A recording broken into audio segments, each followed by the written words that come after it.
Serena. And I'm Rachel. We're the hosts of Book Tales.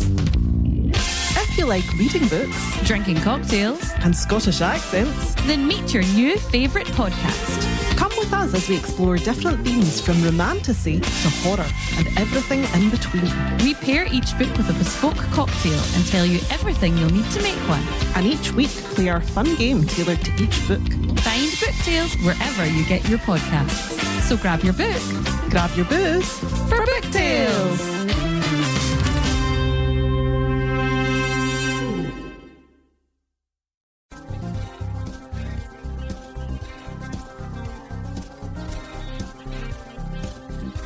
Hi guys, I'm Bri. And I'm Alli. This is Offscript. If you think about it, books are potential scripts for movies. When this adaptation happens, typically it's disappointing because they went off script. In this series, we will be talking about how off script they went.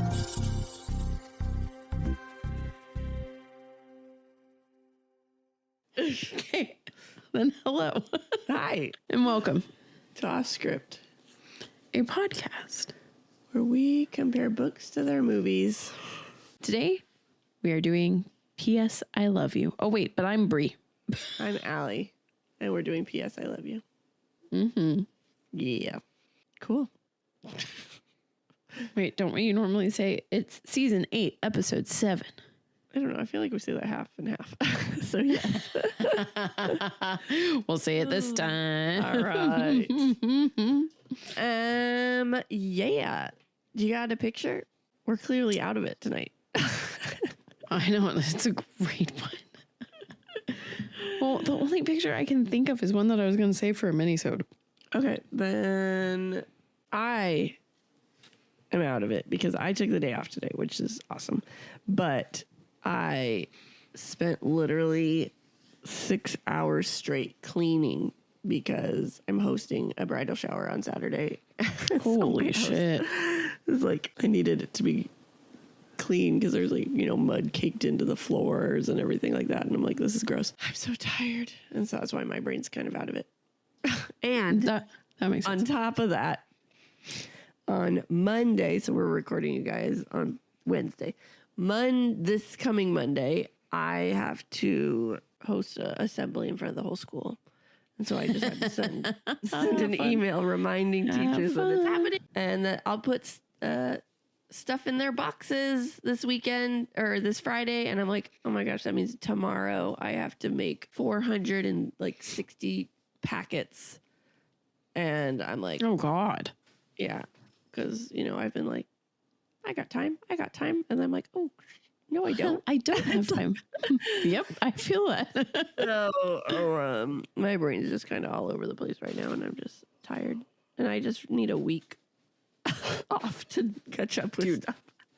I feel that. What's funny is the picture that I was going to paint is very much why my brain's fried, but I figured it was a mini-sode story. So hopefully at this point, y'all have heard in a mini-sode about my new job. Mm-hmm. But this week, it's just, especially this week at work, like panorama work, it's just been nonstop go, go, go. Like thankfully tomorrow and Friday it's movies and it's like chill, except for freaking today during our event, our projector started making a noise and my IT guy was there. And I was like, hey, this is a noise that keeps happening. It's not great. And he was like, this is something that I'm going to have to get this company out for. And there's a chance they're going to tell me that they have to take our projector. So then we won't have a projector. So then I'll have to cancel shit. Yeah. So I'm just dealing with work. Also, Lady Preacher Podcast is back. So I'm dealing with more podcast editing, with audiobook editing. Mm-hmm. I really hope that we get a mini-sode out before this episode of me explaining that. Otherwise, that's going to be, what? Right. Anyway. And then just trying to live life. All good things, but all exhausting things. Yeah, man. Like 8:30 hit, and I almost texted you to be like, can we do this sooner? Because I feel like I'm about to pass out. But I was like, no, I need to. No, it's fine. I needed to continue editing. I have 18 chapters I have to get done, and I am working on chapter 15 right now. Okay. So, and at 8:30, I was definitely on like chapter 12. So, Okay, sounds good.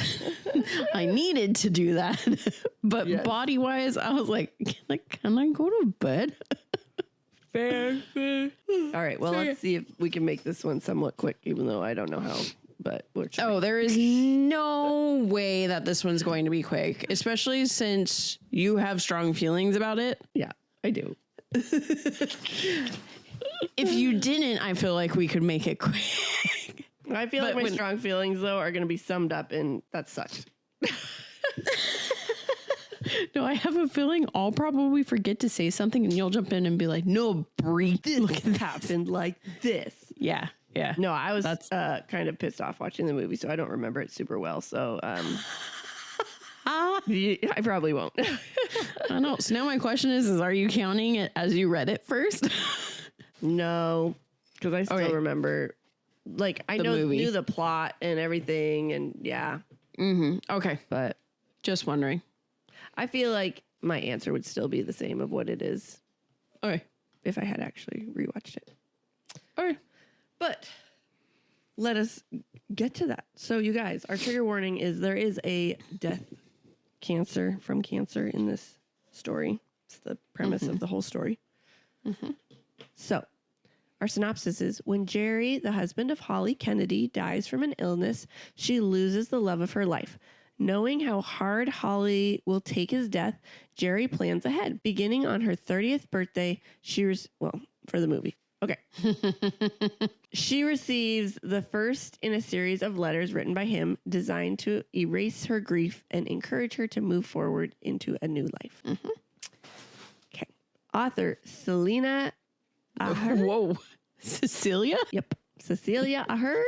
Director Richard LaGravenese. You should hear me. He has done so many of these that you would think you would know his name by now. I don't think I've ever read his name before. You have. Oh. You should hear me in class. Okay, how would you say this girl's name? Okay. Airah. Era? Okay, it's Ira.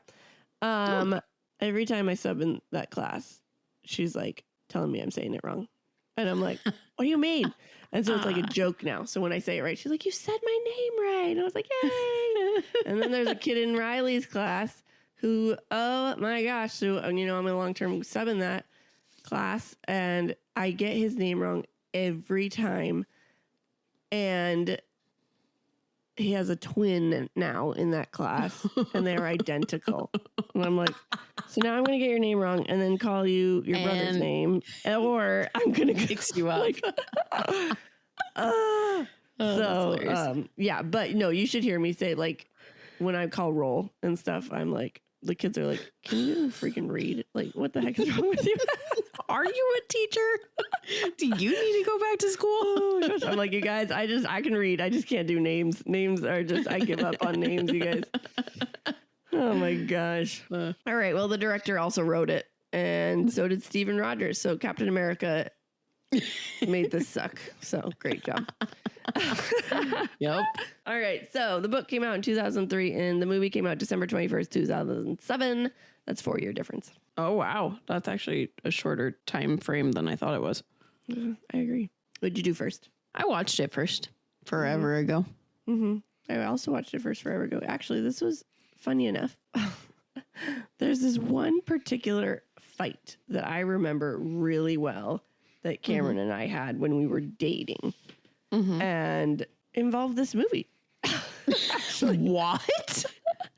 So I don't really remember exactly how, but I remember I wanted to watch this movie and his sister and I were getting along really well. And so she was hanging out and she was watching this movie. I was like, Cameron, let's just like hang out with her and watch the movie. And he was like, no. I don't remember really why or what. Like, he and his sister just did not get along in high school. Yeah. And then I can't remember if his cousin was already there at the house with friends, like mutual friends of theirs, or if because I was hanging out with his sister, he invited them over. But all I remember is I was sitting on the couch with Danny Kaye, and Cameron was in the other room with Seth and his cousins and friends. And I was pissed. Mad. And then as I was like, you know what, whatever, about to get over it or go talk to him about it, he wasn't there because he left. Oh my gosh. I was so livid. Like, I don't even remember the premise of how this fight even started, but I remember it involved me watching this movie with Danny. So you know what? Maybe I did read it first because I don't know how into the movie I was because I was so angry. Yeah, you were pissed. I was pissed. And I was like, what the? I was so That's mad. hilarious. And so we just had a huge fight. And then I remember, like, he got in my car afterwards and I was angry driving. And I was like, you know, speeding and not doing good choices. Yeah. And he legit was scared because like, I was driving like a crazy lady. And I just pulled over and I started yelling at him. I was like, you don't ever leave me when we're hanging out, blah, blah, blah, blah, blah. I was kind of a crazy girl. But that was the fight that my mother-in-law told him, like, what did you do to our Allie? And he's like, it's not our Allie, she's my Allie. Like, because Danielle always took my side on things and I loved it. Oh my gosh. Anyway, so that's my memory with this movie. What's funny is if you look at our schedule thing, I put a movie ? Because I knew that I had watched bits and pieces of it. But I don't think I actually like sat down and watched the whole thing. But then when I watched it this time, I like, as it went, I was like, oh yeah, I remember this. Oh yeah, I remember that too. Oh yeah. So then I was like, okay, I think I did watch the whole thing. Yeah. I just remember my mom wanting to watch it. And so I was like, this premise is dumb. The premise is good. The execution was bad. Oh my gosh. All right. Oh, what are your thoughts? Oh, dumb. I was gonna say I don't like this story. Like, oh my gosh. I get how it could be good, but I really think that the book did not need to be as long as it was. You know? No. No, I don't know. Like, no, I loved it. Because it felt like it was, to me, it felt very redundant in some parts of how she was feeling. And I was like, okay, cool. And same with the movie. Although the movie was like, should we just say it here? The movie, she is not written at all how she is in the book. Like, so it was Any completely, of the characters are. No, it was so bad. I was like, it's like they took the premise of the book and put that in the movie, and that's it. Yeah, it was not good. It was completely different. I think the reason I don't think the book just drawled on and on and on is because in my head there was no plot to this, and so I really liked it because it legit was, this is the year, like this is what you go through the year after, and there's no like, oh, I'm gonna date this guy, oh no I'm not, because there really wasn't a point. There was I mean, oh my gosh, I'm kind of like feeling flirty, but like I feel bad about that, but there was never like a building up to something. It was literally just linear, this is what's going on, and so that's why I was really into it. But I have experience in this, so that might be why it's different for us. Yeah. Well, what's funny is when I was reading it, I thought you were going to hate it, because there were times when she was like, there were times when I felt like she wasn't grieving. And I was like, what the fuck? You went from being this wife who's like devastated to this wife who's like, oh, this guy's hitting on me. I should go get dinner with him. Oh, shoot, I'm doing this. I shouldn't do this. I was like, girl. So I feel like, because you had said something like that before I started it. And I feel like if I didn't have kids, her and I would probably be in the same boat. because I'm not alone. I have my 2 kids, and I have things that like I have to focus on. Whereas she literally, like, I feel like if I had no kids, I would be her, where I'm like in the house, like, what's the point of living? And then you just got nothing. You come home to nothing every day. Yeah. And that would just be really depressing. Whereas I come home to chaos and I'm just so tired. I can't imagine more. And so that's what I think. So I think, I mean, I can't say how accurate it is because I have not experienced that, being lonely and stuff, but I feel like it could be an accurate thing. Yeah. Potentially, obviously. Like, I don't know, but just reading it, I was like, But I just also feel like the year it dragged so, it dragged for me so much. I was so it was sad a hard book for me. I kept counting down. I was like, that's not a full year. Okay. Excuse you, you died in February and you only gave me till December. You know what's hilarious? After the last letter, I was like, because I physically read it, and so I saw that there was a huge ass chunk of book left after the first letter, or that last letter, and I was like, the fuck? I was like, it should be over right now. Excuse me. All right. So why'd we pick it? I picked it because, well, first off, February. I figured it was a good romantic movie. Well, okay, obviously not romantic movie, but like, you know, good Valentine's movie. It's a romantic movie. Yeah, it's a rom-com. Yeah, that's pretty much it. Okay. There's no other there's no other defining, like, I had to pick this one because of this. Okay. Sounds good. I wish there was. All right. No worries. I got some super fun facts. All right. So during the filming of the strip sequence, Gerard Butler's suspenders hit Hilary Swank on the forehead and she received a cut and had to be taken to the hospital where she received several stitches. That would be embarrassing. It's already an awkward moment. Yeah, for real. Ollie, designs Jerry's urn at his request. Though not mentioned, she makes it to match his guitar case, which can be seen in the corner of her apartment. Thank you. As someone who is musically inclined, the second I saw it, I was like, oh, she made it look like a guitar case. Okay. Hilary Swank was cast as Richards.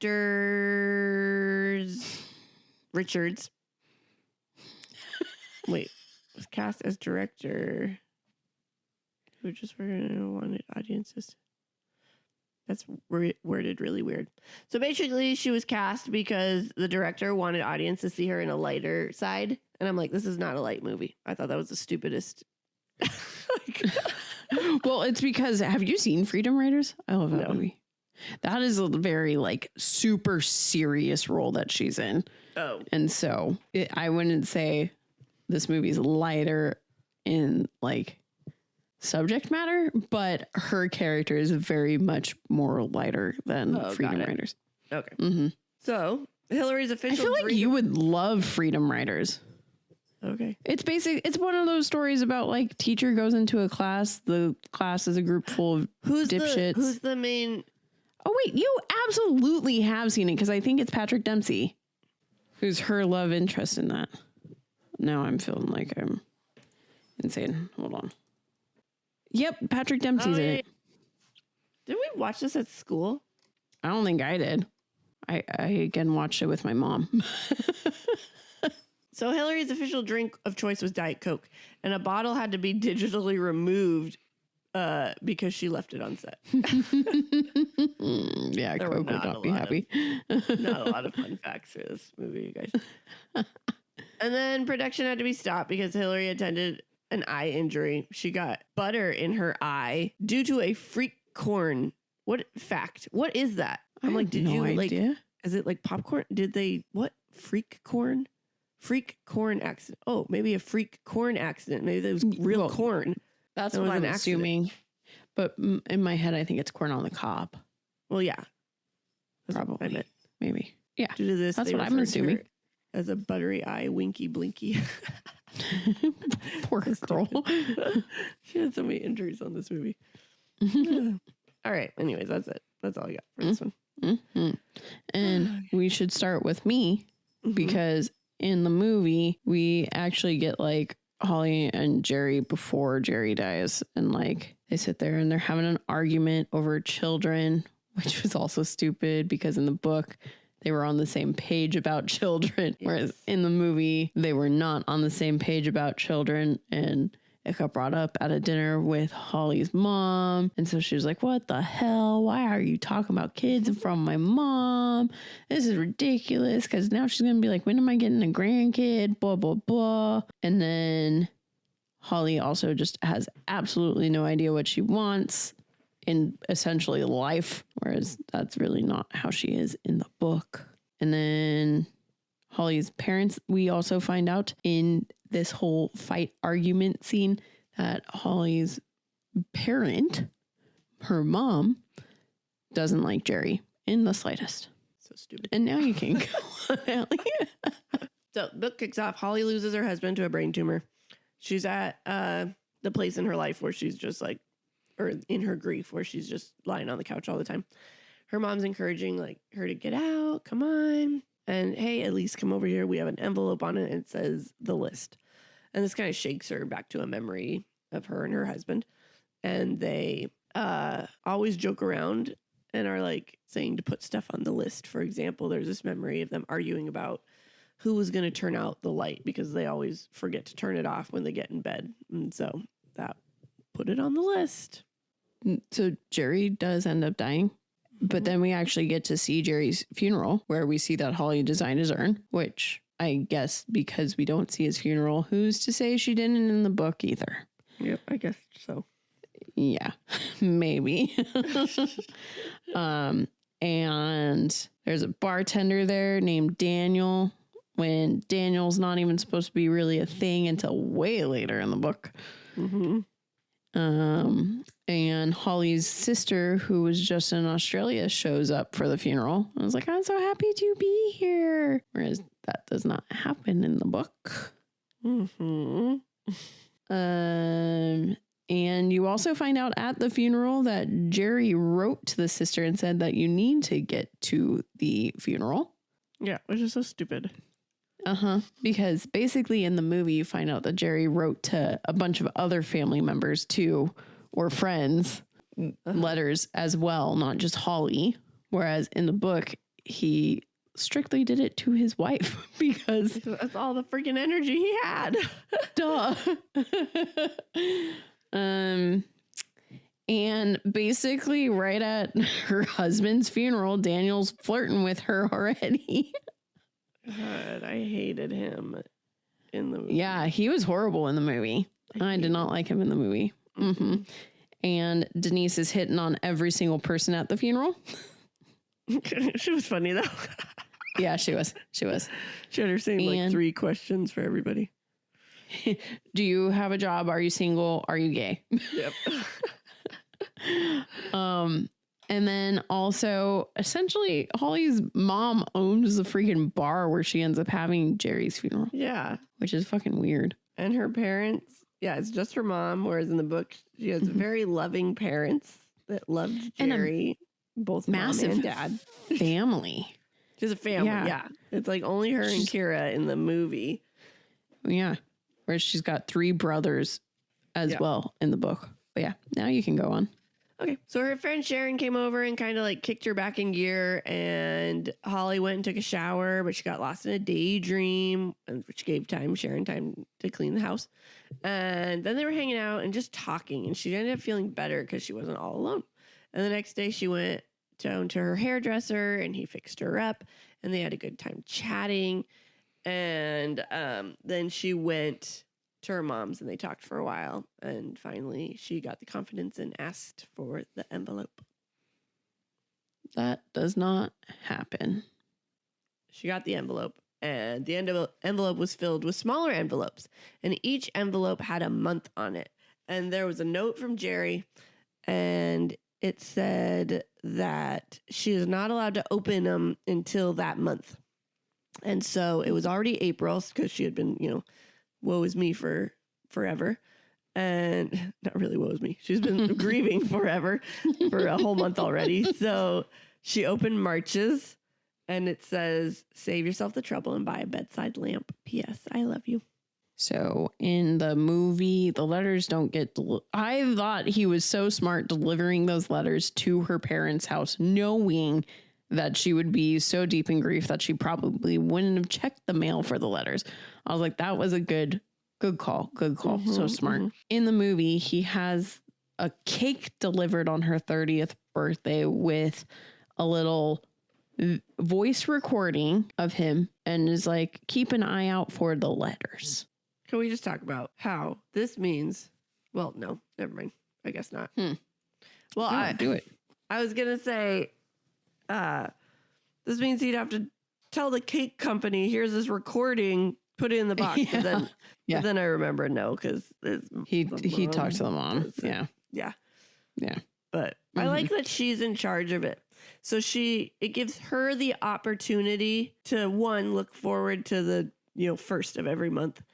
And two, it gives her the chance to be like, do I want to listen to Jerry? Do I want to just open them all? Like, what do I want to do? Like, so it gives her a chance. Whereas there's even not even a rhyme or reason of when he sends them in the other one. So she's not even like expecting it. She has no idea. She's just like sitting there kind of waiting. Yeah. There's no idea when the end is. There's no idea. Like that would be almost more exhausting because you're just sitting there every day. And then every day you get disappointed because you didn't get something. Well, what's stupid is in the movie that he basically said it's his sign. Like, just know when the letter comes, it's a sign that I'm watching over you. But it's like, dude. And then it's done. Not watching over you. What the? Yeah, exactly. All right. Well, she has this memory of when he passed and how she didn't want to leave him. So she's like, wants to be there for his last breath. And then it didn't officially hit her that he was gone until she was getting his death certificate. And she sees all the young couples getting their marriage licenses and the old couples sitting there for Social Security. And it's just like she was supposed to be one of those people. And then flash forward. And she calls Sharon and she's so excited. She's like, oh my gosh, guess what Jerry did? And then she's like, come over as quickly as possible. So they hang up and Sharon shares the news with her husband, John. And John and Jerry were best friends. And they kind of just sit there not really knowing what to think, like if this is a good thing or a bad thing. Well, when she gets a letter, everyone's there and everyone's so excited and like, oh, Jerry. I know. Throughout the whole book, I was trying to think if I would want this because would love it while it's happening. But then it's almost like you're losing him all over again. So I don't know. Yeah. And I think that's what Sharon and John were also thinking.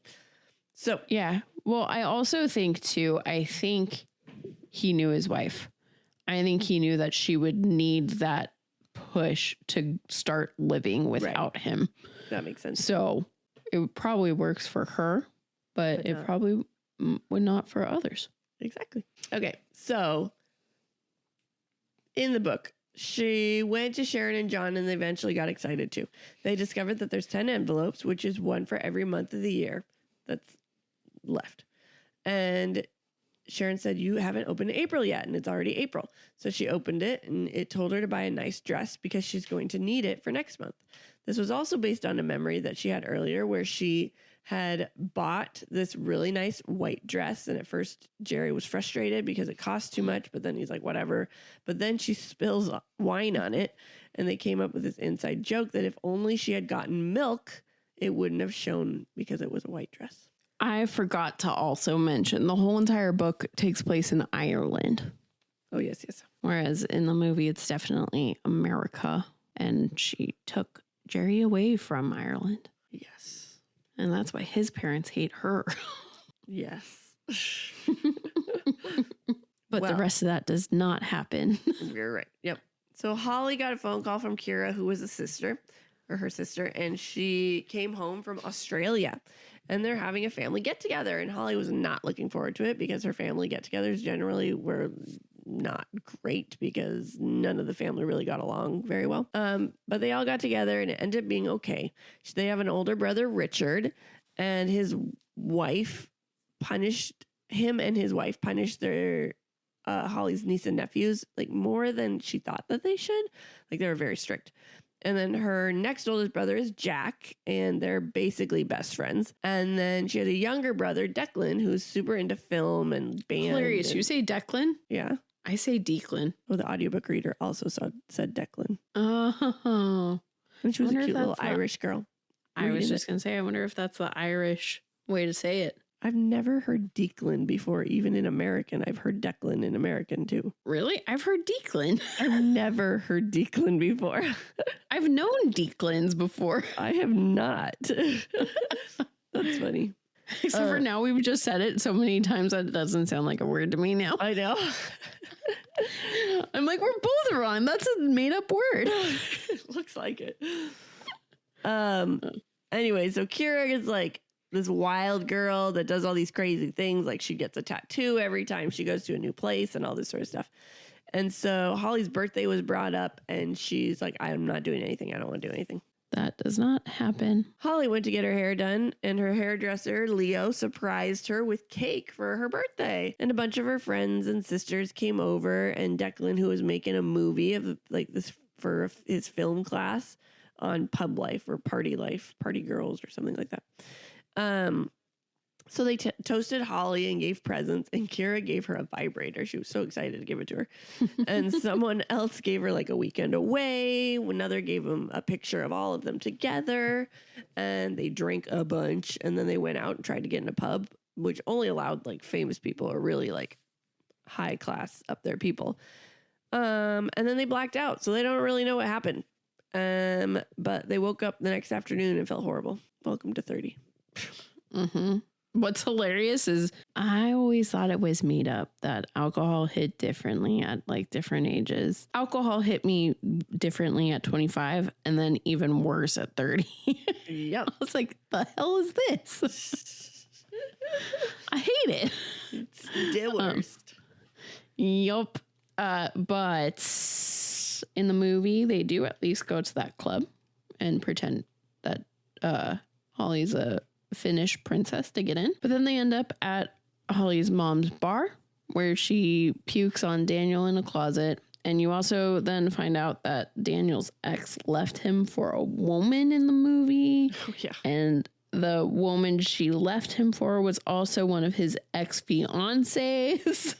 So stupid. Yeah. Mm-hmm. Yeah. And then when she wakes up the next morning, all like, I'm dying from hangover. Sharon calls her and they're like getting mad at each other for being loud on the phone. And then she's like, but did you check the mail? You might have your next letter. And she jumps out of bed and runs to go get the mail. Because I'm like, no way. If you were over. I was just going to say, if you were really that hungover and like, oh, stop talking on the phone because you're yelling, you're not jumping out of that bed to go get the letter. Nope. Oh, gosh, whatever. Mm-hmm. All right. Well, Jack invited Holly out to a club where Declan is playing with his band. And she didn't want to go, but she did. She wanted to be supportive. And there she met the new owner, Daniel. And she found out that there's also a recording deal there. So she's got excited for Declan. She kind of felt bad, though, because she never got into her brother's passion. But then he started playing and she's like, oh, I don't like this music. She stayed for a couple songs and then went home. And she's at the kitchen table waiting for midnight so that she can open the May letter. And eventually it came and she opened it. And Jerry wanted her to do karaoke. And she absolutely hates karaoke. When her friends found out, they were laughing so hard. And last time she fell and she sings horrible. And it's a horrible memory. So why the heck would Jerry make her do this? Basically, the next letter she got ended up being 3 of the letters from the book smushed into one. It was like, get yourself a lamp, do this. And guess what? You're going to karaoke. And yeah. So Richard came over and gave her an orchid for her birthday. And she felt really awkward because they never quite got along. And it's kind of weird that he's doing this. So they were talking, just kind of weird, small chat. And then she's asked how the kids are. And he's like, they're good, you know, crazy though. You're probably happy you never have to deal with crazy kids. And she was kind of dumbfounded that he had said this. And she got him out of her house as quickly as she could and called Sharon and her mom complaining. What's funny is the whole entire time I could see how Richard was taken as this dick in the book, but I just felt like he was a socially awkward dude who like just said things thinking it, like it came from a place of like, I don't want to say kindness, but he was just like, you know, trying to be like, hey, here's a bright side to this. At least you don't have to deal with these insane assholes. Yeah. But instead it came across like, haha, you and Jerry don't have kids. I felt that it definitely, he didn't mean it bad. But the whole family just kept taking it bad. I mean, I would be pissed too if someone said that to me. But yeah, what we find out in the end, it really was like he was hurting too, and so so that was kind of his at least coping. Yeah. So, but she doesn't know that right now. No, she does not, and that brother doesn't exist in the movie. So. She was talking to Sharon about karaoke night, and eventually Sharon found out that, or found the number for the place because she's like, oh, darn, I've never heard of this place. I can't find the number. And Sharon's like, I'll find it, and got her the new place. And she struck up the courage to call this place, but she pretended she was Sharon because she was embarrassed, I guess. I don't know. It was the weirdest thing. And, it ended up being so fucking stupid. It was so dumb. Like, what are you embarrassed about? Like, yeah. Your name's going on the list anyways. These were the parts of the book, Allie, where I was like, this is the dumbest fucking book I've ever read. Oh, no. Okay, well, it ended up being a karaoke competition. And she's like, nope. And he's like, you can call back another time, though, but it's already booked. And she was talking to Daniel because the club is on the top floor of Hogan's, which is the restaurant or the pub. And he's like, I'll call you back if there's any cancellations. And then he called her back, but he's like, oh, just kidding. Holly was already submitted months ago. So Jerry's making sure she's doing it. Mm-hmm. That doesn't happen in the movie. In the movie, she just has to go to a karaoke night at her mom's pub. Yep. And she does so pretty easily. Yeah, so easily. She like sits there and argues with the letter. And then she's going. Yeah. Whereas the book, Sharon, Denise, and Holly all meet up and they're trying to figure out what song she should sing. And Sharon came up with a song that they had in their head years ago. They went on vacation somewhere and it's like inappropriate. Holly's like, absolutely not. But now it's stuck in her head. But then she goes to her family's house to have dinner. And her younger brother made note that she was going to be in the karaoke competition because, you know, he plays his band there. So he saw. And she's trying to be like, no, I'm not. No, I'm not. He's like, yes, you are. And then the family's like, what day? And she gives them the wrong dates. And he's like, actually, it's this day. And so now all her family is coming. Even Richard, which they found really weird, but okay, he's coming. And so the night finally comes. They all show up. She's panicking and she figures out she's going to be number 3 on the list. So she goes and hides in the bathroom. The DJ called her, but they had to skip her because she's not showing up. Eventually, Sharon goes into the bathroom and gets her out of there and says, you don't have to do this if you don't want to, but I know you're going to regret it if you don't. So she goes on the stage after having a full-blown panic attack, but then she sings and the crowd is super into it and they're involved and they're singing too. And she is awful. So she doesn't move on to round 2 and she's so excited. She's cheering. And Richard's like, what happened? I voted for you. Why are you excited that you didn't make it? And I thought it was sweet that he voted. I know. It's so cute. And then her friend Denise ended up hooking up with the DJ, Tom. What's funny is in the movie, I didn't feel like he was a DJ, Tom. Yeah, I didn't either. I don't know. Yeah. I feel like he was just the karaoke host. Right. And Holly just gets up and sings. And when she's singing, she just sings to an empty bar and sees Jerry just sitting there. Yep. She sings some slow song, doesn't she? Yeah, I thought that was a weird choice. Yeah. Oh, also, Also, at this point in the movie, I was like, what in the fuck? She literally carries Jerry's urn everywhere. And they like buy a whiskey for him and put it on his urn. Oh my gosh. I don't think I noticed that. And it's not like an easy urn to carry. It's this huge ass box. Like at first I just thought she was carrying a box everywhere and I was like, what the hell? And then it clicked. I was like, wait, that's his urn. Oh my gosh. What? And so yeah, she carries it literally everywhere she goes. Almost like we didn't know that she was grieving. Right. So it's June's letter and it's harder than Holly expected. He wants her to get rid of all of his things and he included a list of all his stuff and who he wants things to go to. And it took her a few days. Jack came and helped her and eventually she did it. And she gets a call from Declan and says, hey, my movie won the student awards. And he invited her and her friends to go watch it at Hogan's because they're the stars of it. And they go watch it. Person who helps her get rid of Jerry's clothes is Daniel in the movie. Yeah. And then there was no home movie in the movie, so that part doesn't happen. Oh, but also at this point in the movie, her mom throws a fit because she thinks it's dumb that Jerry wrote her letters because she's like, you're not able to grieve properly because you're holding on to the hope of these letters. Holly gets to the club a little early because she has the wrong time. And Daniel's there and he and her just chat for a little bit. And eventually it comes out that, Jerry has passed away. And he talks with her a little bit about his life and everything. And so then everybody shows up and the movie starts and it's exposing them for the wild night they had at Holly's birthday. And the girls were so embarrassed. There were several shots that were caught where Holly was just sad and that hit her hard. So after the movie, she went and cried and Daniel was reassuring her that nobody noticed. It's okay. None of that happens. So she gets a phone call from Sharon or Denise, one of them, saying, did you see the newspaper? She runs by a newspaper because the newspaper guy, or she has to buy all of them because the newspaper guy's a jerk and he's like, this isn't a library.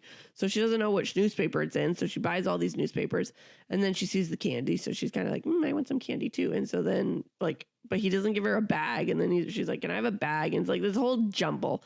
And then the guy, when she's leaving, because her bag ripped, helped her pick it up and he's kind of flirting with her and asks her to coffee and then he sees her ring and she's like, oh my gosh. Or he says, I'm sorry, I didn't realize. And he kind of left. And she felt sad, but not at the same time because kind of left. Ready. Well, he left. So she felt kind of sad. She goes and has breakfast and finds out that the documentary is going to be played on TV again. And she goes to yell at Declan. But then he accidentally let it slip that Kira knew about this. So she goes to yell at Kira, but then she finds her sitting on the ground crying over a photo album. None of that happens. So her and Kira talk and Matthew was who she loved in Australia and they had gotten into a fight and that's why she came home. But she never thought that they would stay broken up and they comforted each other. None of that happens. Holly was in the park. She saw her brother Richard with his kids and he just seems different. And he calls his kid Timmy, which he never does. It's always Timothy. And he fed them McDonald's, which he never does. Brother doesn't exist in the movie, so that doesn't happen. Nope. So then we have a flashback to Jerry going and buying holiday tickets to Spain. So there were random chapters where instead of focused on Holly as our main character, we got different people. So this one, this main chapter was the travel agent. She was just having a really, really bad day and just miserable and hates her job. But then this guy who looks like near death, because he was, comes in and he wants to buy tickets for his wife and her two friends to go to Spain. And it was just like this interaction that made this woman's day like, oh my gosh, I needed that to remind myself how precious life is and everything like that. Well, flash forward to present and it's July's card and Holly opens it and she has to go find this travel agent. And the travel agent told her everything that Jerry had done and said and everything. So it was like an extra special treat because it's not just a letter. It was a whole story involving Jerry too. And she went and met with her friends and let them know Jerry bought us all tickets to Spain. And they commented on her garden because it was starting to look better because her little front garden was a mess because Jerry usually took care of it. But now it's looking nice. And And she's like, it's probably just the neighbors. And when the girls left, she brought her neighbors a bottle of wine saying, thank you for taking care of my garden. And they're like, it's not us. And she was like, weird. And she went door to door trying to figure out who it was. And no one had any idea. So we don't get the Jerry going to the travel agent. And Sharon's husband goes with Holly to talk to the travel agent based off of the letter she got. And then the travel agent just like grabs a box of tissues and holds it out to Holly as she realizes who Holly is. And there's no... Yeah, exactly. I was like, okay. Oh, gosh. So, Oh, also, it's not to Spain. It's to Ireland in the movie. Oh, yeah. Because they are not in Ireland. Mm-hmm. Which, that would suck. I'm sorry. Like, if met you in Ireland and you're sending me to Ireland, I'd be pissed. Mm-hmm. Oh, I would too. I would too. Oh, probably not. I wouldn't even tell my friends who got tickets too. I'd be like, we're all eating this. Sucks. All right. So, so she gets a phone call and it's her sister saying, it's my birthday in 2 weeks and I want to invite you all and your friends to come to a barbecue and invite Daniel too because he's super cute and I want to have his babies. And Holly calls them all and lets them know. And she asks when she called Daniel, she asked if the bartending gig is still available because he had brought it up back on the night of Declan's movie because Holly has been out of work like for months now. And so she asked if it's still available. That does not happen. Nope. They all get to Kira's birthday and they have a good time. It turns out the job that Holly asked for was for Kira. So Kira is now working as a bartender. The party's going on and then Matthew shows up and surprises Kira and apologizes and they get back together. And they're hanging out and Holly starts to get to know Daniel more. And he shared about his fiance and how she cheated on him. And we already found out that Daniel's ex left him for a woman. The girls got ready and they went on the holiday the next day. And when they were at the airport, they found the Barbie crew, as they called them, because they're like these little blondes that love them. They're fangirling over them because of the documentary that Declan had made. And Denise had to sit with them on the plane and she was pissed because the other two didn't have to. And once they landed, they had a really nice holiday, except for one near-death experience where they had gone too far out at the sea because they were like floating on their boogie boards or whatever they're called, and they were just chatting. And then they were rescued, and it ended up being fine.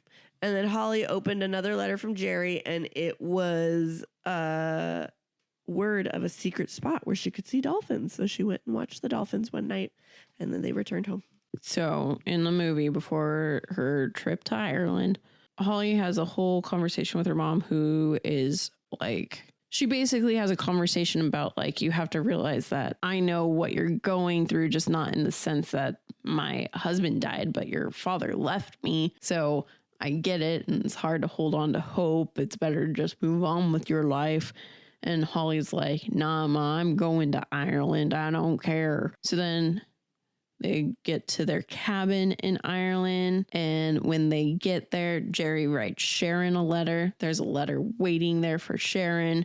So then Denise gets all excited and runs upstairs and is like, I bet he wrote me a letter too. Guess what? He did. And then they all go out to a bar, and first Holly's sad because Jerry didn't write her a letter, which when he started this whole thing, it was for her. So why did he write it for her two friends? Right. But anyway, so then they go to a bar and Sharon and Denise are like urging Holly to go hit on this guy. That pissed me off. And so bad. Yeah, I was like, whoa, hold on. They would never do this in the book. But also it's freaking Jeffrey Dean Morgan. So I was like, yeah, I would urge you to, because he's good looking.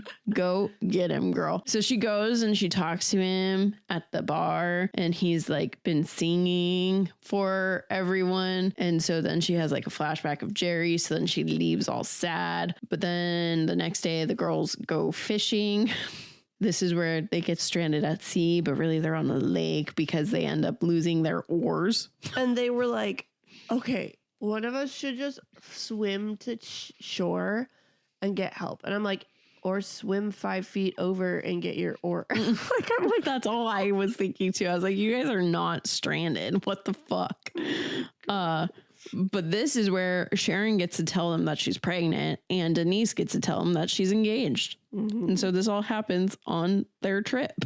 Yep. Then Jeffrey Dean Morgan comes and saves them because he's also Lake Patrol guy who saw that they needed help. So then the girls are like, ooh, come over for dinner, and basically trying to urge Holly to get with this guy. But then Holly starts making out with him and then has sex with him. What the? Yeah. And then after they have sex, she finds out that this guy knew Jerry. Yeah. Like a tangled web of disaster. Yep. And then after that, we get to see how Jerry and Holly met in Ireland, because the next day when she wakes up, she went to his parents or something like that. Jeffrey Dean Morgan's character basically kind of convinced her to. And so she went and talked to them, and she went to his little hideout place at his parents' house and remembered how they met. That's it. Okay. For that bit. All right. Well, she's back home now in the book, and she's trying to catch the little leprechaun, she keeps calling him, who's fixing her garden. She parks her car around the block because she realizes he doesn't come when she's parked at home. So she sees this little boy with the lawnmower and jumps out and says, "Ha, I got you." And the dad flips out on her because she scared his son. And it turns out that wasn't the leprechaun anyway. So she just made a kid cry for no reason. Yep, that doesn't happen in the movie. Nope. So Denise calls her up and is like, hey, cancel all your plans. Come to dinner with us and a group of friends tomorrow. And she's like, I don't really want to, but Daniel's going to be there. So she's not going to be the only single guy. So, okay, fine. So they come up with a game plan to get out of there quickly if they need to. And then dinner, it turns out it's the announcement where Denise and her boyfriend, Tom, now say that they're getting married. And Sharon won't toast with alcohol because she's pregnant. And it hit Daniel hard because Tom was his best friend, and it just reminded him of his cheating fiance. And it hit Holly hard because she's bummed that her friends are moving on with their lives, which makes her feel really guilty that she's even feeling sad about that. But it's midnight now, so she and Daniel got out of there so that she can open her next letter. That does not happen. And then I hate how Holly acts after this and avoids her friends. I can see it in the book. You're like, yeah, they all suck. I don't think they suck, but I see from being very, like, just being down and not wanting to see others happy. But she did it for, like, basically the whole entire pregnancy. She did it, well, okay, so she probably didn't tell them till, like, 3 months, right? Oh, yeah, I guess that's true. So it was probably, like, at least 3 months. A month or two. Yeah. Yeah. But still, I'm like, I could see it for a month, maybe. But then, someone to snap her. And then there's even like a chapter where she's like, I know I'm being petty and I really do want to go and talk to her, but it's too late. So now I'm not going to go talk to her. I was like, girl, just suck it up. Go talk to her. All right. So in the book, the letter that she opened was basically saying, Holly, reach for the stars. And so, like, don't stop, like, stop sitting on the couch and go get your potential job and your dream job and all this sort of stuff. So she decided it was time to job search. So she went to the library, looked for a job, and there she ran into Richard. And he was on the computer too. So he's like, oh, here, just use my computer. And she did, but then she went to leave and she had to pay for her computer time. But she was €5 short. So she didn't know who to call. She eventually called mom to come help bail her out of $5. And she just felt horrible. She went back to her mom's house and cried and snuggled with her. And then Kira comes and announces that her and Matthew are moving back to Australia. And Holly stayed the night that night because she was just so sad. So when Holly gets back home from Ireland, she finds out that her mom was helping with the letters and was the one, like, putting them in the leather jacket that came back after being dry cleaned and shipping with the cake and everything. Mm-hmm. And I guess I said that here because that's kind of her getting comfort from her mom, because the rest of that does not happen. Okay. I mean, his next letter is to get a job that she loves, but she's like, what? I could never. Well, Holly went home and soon discovered that the leprechaun was Richard. He's been doing gardening and everything, but he didn't want her to know, so she stayed back. And when he left, she followed him, and they got to a little cafe, and she goes in, and he ends up crying because he lost his job in April, and it's now September. And Meredith, his wife, left and took the kids, and Holly convinced him to go back and live with mom. Stop paying to live at not an Airbnb, just a B&B, and just go live with mom for free. And he's like, okay, yeah, you're right. Mm-hmm. Mm-hmm. Yeah, that does not happen. Oh, I guess the other thing with the mom telling her about the letters is she gave her the last one and was like, this is the last one. Okay. So Holly ended up going and doing an interview for this magazine marketing thing that she had no experience in. But her husband did the interview, but her and the interviewer bonded because at one point she brought up that her husband died and he shared that his wife died. And other than that, didn't go well.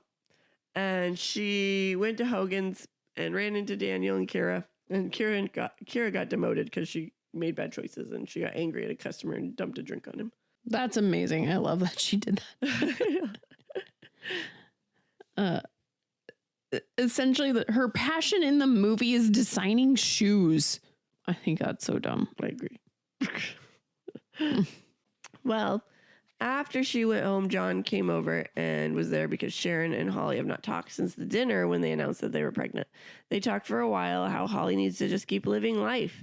And Jerry was John's best friend since childhood, so it's hard for him too.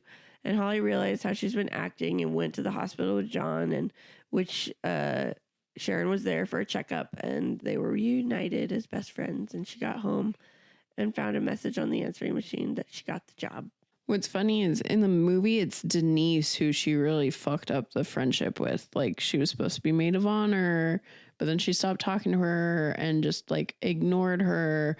So then she was like, yeah, you can't be maid of honor because, well, you're not there. Right. And then after she decides that she's going to design shoes, she goes and, if you have not been talking to this woman for forever, how do you know where she's going to be trying on a wedding dress?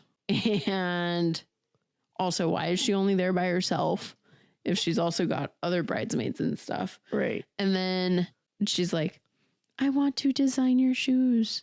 And that's how they make up again. Yes. Mm-hmm. Well, Richard came and visited Holly with the kids, and they had a heart-to-heart, and Holly was really starting to like her big brother. And she realized how her and Jack always got along so well, but he hasn't really been there a whole lot since Jerry died. Like, they used to hang out weekly, and he's been there a couple times now. It was her first day of work, and she felt sad because Jerry and her always had this tradition on her first day of, like, breakfast and all this sort of stuff. But it wasn't happening this time around. But she went in determined, and she worked through her lunch, which never happened because she loved the job. And that does not happen in the movie. Nope. Later that week, she went with her family to the airport to say bye to Kira, and they went back to the house to have dinner, and Jack kept poking fun at Richard, which Holly realized was normal for them, but it's kind of messed up, or Jack's just being extra rude. And she stood up for Richard, which shocked Jack. And that does not happen. Nope.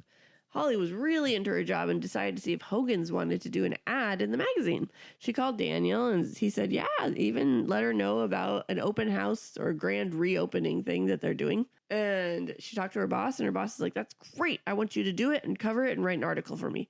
And she's super nervous, and she calls Daniel and asks for help. And then she goes to meet him after work.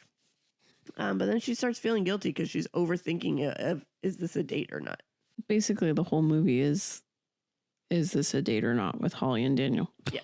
So her co-workers ask her to come to an astrology meeting before she leaves, which is just where they sit around and make up horoscopes about each person. I loved it. And I bet that's how they do it. Probably. It's like Holly was a whatever sign and she was wearing blue. So blue is your good color.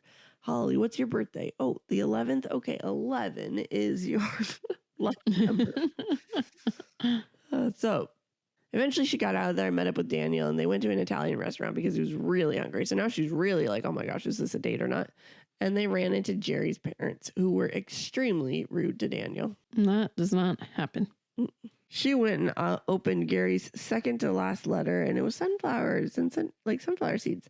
And he told her to go plant the seeds and give John a birthday card. They went dress shopping with Denise, and she brought them to like every bridal store in the world, it felt like, and they were so over it. And they went out to eat and talked about what happened with Daniel and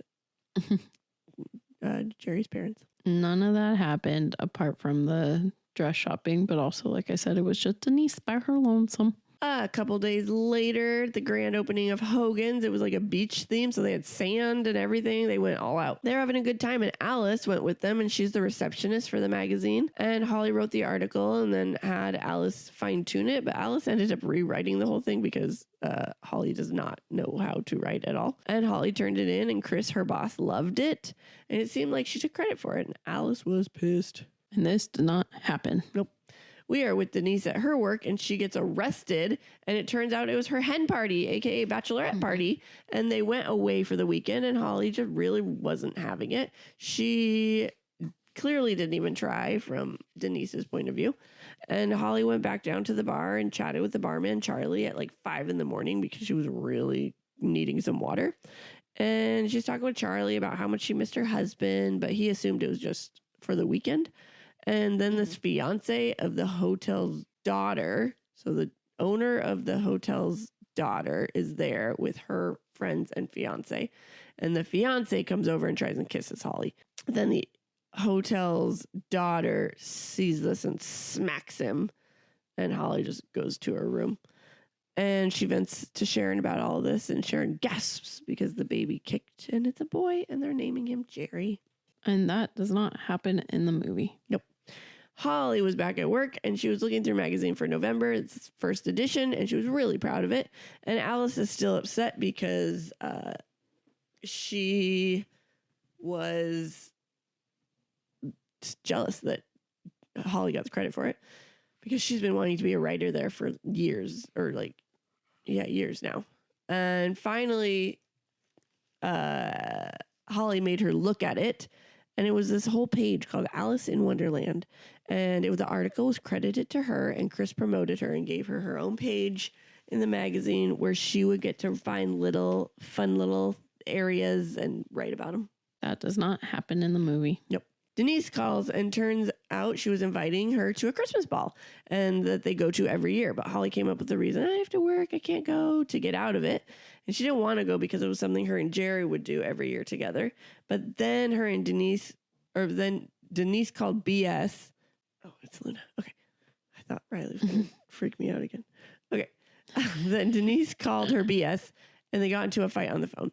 And Denise called her a bore. Holly called her insensitive, and they hung up and just cried.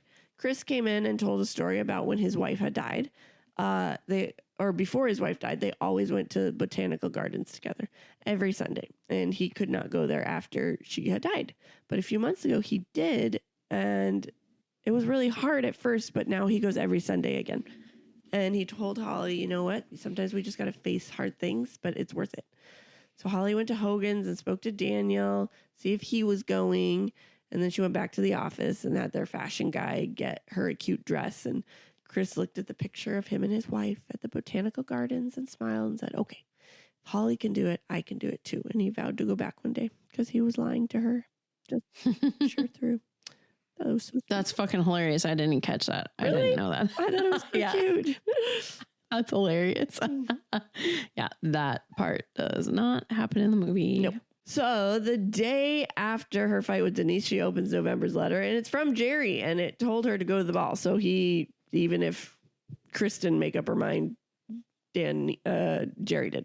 So at the ball, she saw a bunch of people she hadn't seen for a long time. Some new, and they over-sympathized and said, I'm so sorry. This must be so hard. How are you doing? Over and over and over again.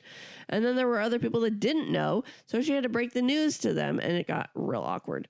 And so there was this moment where Daniel was talking about his ex, and it turns out the ex was the fiance at the hen party of the hotel owner. And so Holly didn't share this information, though, because he was so stoked that some girl kissed the fiance and she smacked him and all this sort of stuff. So Eventually, she went on the dance floor with Daniel, but then a slow song came on and she hadn't anticipated this. And he and her danced, and they held her close, and just, it was nice. But then she went to the bathroom and locked herself in and kind of had a little breakdown panic attack. And while she was in the stall, she heard girls come in and be snotty and be like, how could she dance with another man in front of all of Jerry's friends, like flaunting him around? It hasn't even been a year yet. Just, catty little things. And Sharon was also in the stall and came out and gave them what they had come in, like yelling at them and stuff. Then Holly came out and thanked her, and Sharon told her, go home, open the letter. It's the final one. That does not happen in the movie. Nope. Because her mom gave her the final letter. Yep. She went home and bumped into Daniel, or she was bummed that Daniel tagged along with her. And at her house, he was touching the letters, and she was kind of like, stop it, don't. And he's like, what are you going to do when all this is over? And she was confused. And she's like, what do you mean? And he's like, you got to follow your own heart. And then he wanted to tell her something, and she freaked out because she knew what he was going to tell her. And she's like, this is not the time. And he's like, this is the perfect time to tell you how I feel. So basically, with the last letter in the movie, because her and Daniel have been playing this whole game of will they, won't they the whole time. So then she finally is like, wow, he's been right in front of me this whole time. I should go to him. So she goes with him and has him read the last letter to her, and then she kisses him. But then they don't end up together. No. So. They do not. They were like, yeah, we're like brother and sister. That's gross. Yeah, was that as bad for you as it was for me? So we have a flashback of Jerry writing his last letter, and he and Holly grew a lot closer over those final months, and he wanted to stay with her to help her through as long as he could. So he sent her out for ice cream for breakfast so he could get her out of the house so he could write his final letter. That does not happen. Nope. Holly begged Daniel not to say what he was going to say. Naturally, he didn't listen, and he said he had feelings for her and got frustrated when she said she loved Jerry, and he's like, this is Jerry. Like, Jerry's not even here, and he's shaking the letter. And Holly is sobbing, and Daniel's taxi gets there, so she says it's time to go. She opens Jerry's letter, and it says, it's okay to find new love. You should move on. And she was super distraught for several days, not knowing what to think and wondering how could Jerry tell her that. That does not happen in the movie. Nope. Richard got Holly a Christmas tree because she hadn't gotten one yet, and it's Christmas Eve, and he works at a tree farm. And he stayed to decorate it with her, even though she didn't really want him to, because that was something her and Jerry did. But then she remembered, oh yeah, he's having a super lonely Christmas too, because his family is also gone. And after he left, she listened to the answering machine, and Daniel has been trying to get a hold of her all month. He ended up calling this phone number because he thought it was Sharon's number because of way back when with the karaoke call. And then it was about 5 other people saying, hey, Daniel's looking for you. And finally, the last message was Daniel realizing that, hey, this is Holly's phone number, and I just really want to talk to you in person before Denise's wedding because she's having a New Year's Eve wedding. None of that happens. Nope. It was Christmas, and she's at her family's house, and she's confronted by Jack, or she confronted Jack about ditching her all year. Jack apologizes, says it's been really, really hard for him too, because he also was really close with Jerry, and he assumed since she had Richard now, they were close now, it was okay. They had a long chat, but then they became close and forgave each other and friends again. That did not happen. It was now time for Denise's New Year's Eve wedding, and Holly saw Laura, which is Daniel's ex. She tries to find out what room Denise is in, or what room Daniel was in, and Denise finally told her because the receptionist wouldn't. And she went and knocked on the door, and Laura answered it. Laura and Holly had this screaming match because Laura recognized her from the hotel, and Holly eventually left, and Daniel was there and just got awkward because clearly he wanted to be back together with her, so she didn't want to get involved. She went to the elevator and ran into Leo, her hairdresser. He fixed her up nice. And then the wedding happened, and she gave this wonderful maid of honor toast, which was so beautiful. And then Daniel asked her to dance, and he explained that he only brought Laura because he knew Holly and him would never work, and he never would have brought her if there was even an ounce of chance of them working out.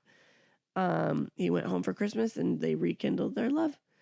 And all the girls were dancing when the ball dropped, and they wished each other a happy new year. That did not happen because instead, Holly took her mom to Ireland, where Holly ran back into Jeffrey Dean Morgan and his dad so that Holly and her mom could both fall in love with an Irish dude. Yeah, so like, but gross. Yes, that's exactly what I thought too. Like, if they got married, you'd be dating your brother. Like, what is that? Or if you all got married, it's like you're all just one big happy family. Gross. Well, the book leaves us with an epilogue, and Holly wanted to get the newspaper to see Denise's wedding photo, and it's basically the exact same scene from before. The newspaper guy made her buy all of them, then she wanted chocolates, then the bag broke, and the same guy that asked her out for coffee helped her again, and this time she asked him out. Mm-hmm. Yep. And that's That it. did not happen. Nope. That's all. All right. So we have 52 people cast for this movie. Hilary Swank played Holly. She did good for what the movie wrote her as. Yeah, I guess so. I'm pretty sure I wanted to recast everybody in this movie, but I did not do my homework to do so. So Fail, Allie, fail. no. No, I'm going to try and find someone. I didn't like her. Oh my gosh. Okay, yes. That's what I seen her in. I'm pretty sure. Duh. Yep. Okay. I think Sarah was Ronan? Oh, Saoirse Ronan. Yeah. Joe. Yeah. Yeah. I think she would be a good Holly. She would even be great since, you know, she's Irish. I know. I typed in Irish actress. Just came up and I was like, she has the That's look. amazing. Okay. Gerard Butler's Jerry. Gary. What's funny is I don't like Gerard Butler, period, because he's a jerk to fans. Mm-hmm. And so I just have bad taste in my mouth because of that. But I mean, he was fine for the movie. I didn't recast. No, I thought he was fine. Yeah. Lisa Kudrow played Denise. I loved her. I love Lisa Kudrow, but I did not like her as Denise. Are you I think she would have been a recasting? good Sharon. Honestly, I was just thinking that because I didn't like Sharon. Yeah, let's Sharon flip 'em. was not who I... Actually, yeah, I think that would be good. Okay. So Lisa Kudrow is now Sharon, and Gina Gershon is now Gershon. Denise. Yep. Perfect. Okay. Sounds good. Kathy Bates is Patricia. If they wrote her right, I would have loved it. But I Her hated mom, that yeah. she was bitch mom. Yeah. I agree. Mm-hmm. Mm-hmm. Harry Connick Jr. played Daniel. Again, if they wrote him exactly how he was supposed to be, I think he would have been great. Yes, I agree. He had the look and everything, but he was Mm-hmm. He was just written over the awful. top trying to get with her. Nellie McKay played Kira. What's funny is I didn't know that's how her name was pronounced, so I kept saying Sierra in my head. So then I just pictured my best friend Sierra. So Well, yeah, if I had seen it written like that, I also would say Sierra. Sierra. Yeah. Yeah. But in the audiobook, she kept saying her Kira. Kira. She's a lion. Oh my gosh. Jeffrey Dean Morgan played William. Didn't exist in the book, but I loved him anyway. Yeah. I love him, but his character. Yeah. All right. Well, do the characters stay true? No. You mean, is the theme of the book and the movie the same first? Yep. I skipped that. No. Yeah. I mean, the letters are there, but that's about it. Yeah. Do the characters stay true? Not at all. What do you prefer? I prefer the movie because it's shorter. I prefer the book because I loved it. That does not surprise me. I knew. I realized. I was like, oh, she loved it. I did. I loved it. So you would you recommend it to a friend? No. I 100% would. I would especially recommend it to anyone who's gone through this. Yeah. Because it did. I felt seen the whole time. I was like, yep, resonated with it. But yeah, I loved it. Good. I'm glad you did. But I hated the movie. I feel like I would recommend the book, but not the movie. If they didn't write Daniel so dumb, he's like, I'm just a socially awkward guy that I spill everything and I just say everything weird. I understand there are people like that. That's fine. Like, you know what? Fine. But don't make it the sweet guy from the book. Yeah. To this, like, total opposite. Ugh, it's just annoying. No, I get it. I didn't like that part of the movie, but like I said, I don't want to sit down and reread that book. Don't you own this movie and you don't like it? Yeah. It's because I'm pretty sure I got it. Either I got it from a friend or I got it when I lived in Flagstaff at the super cheap entertainment store called Hastings, where I would go check their DVDs every once in a while because they had a section that was all like $5 or less. Awesome. Oh, or I might have got it at Bookman's, which is basically a secondhand store for purchasing entertainment. But again, it's super freaking cheap. Yeah. So it was one of those like, damn, man, that's cheap. I'll buy it. All right. Well, very cool. Okay. So that's it. That's our whole episode. Finally. Yeah, we did it. I know. I'm ready to sleep. You too. All right. Well, first we have to tell you about our awesome Offscript website called offscript253.wixsite.com/offscript. You should check it out. There's so many cool things that you can do while you're there. Like rating, subscribing, reviewing.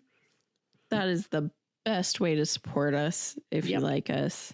That gets us out to other people. Yes, it does. On Wednesday, we'll probably have a mini-sode for you if we are going at the rate we're going. Yeah, we're hoping to have one. Yes. We should, actually. Yeah. And then Monday we have Little Women. So it's a movie that actually has Saoirse Ronan in it. Yes, it is. Oh, gosh. With that, P.S. I love you. Went off script. Bye. Bye. Thanks for sticking with us. We hope you enjoyed it. If you did, we would greatly appreciate it if you gave us 5 beautiful stars, reviewed, and subscribed.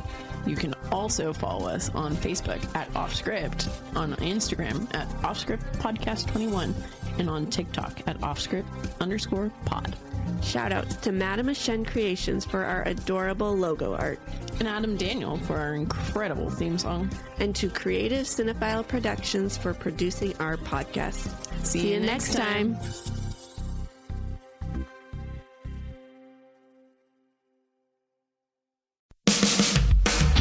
Hi, I'm Serena.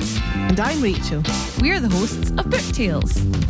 If you like reading books Drinking cocktails, and Scottish accents, then meet your new favourite podcast. come with us as we explore different themes from romantasy to horror and everything in between. We pair each book with a bespoke cocktail and tell you everything you'll need to make one. And each week, play our fun game tailored to each book. Find Book Tales wherever you get your podcasts. So grab your book Grab your booze for Book Tales.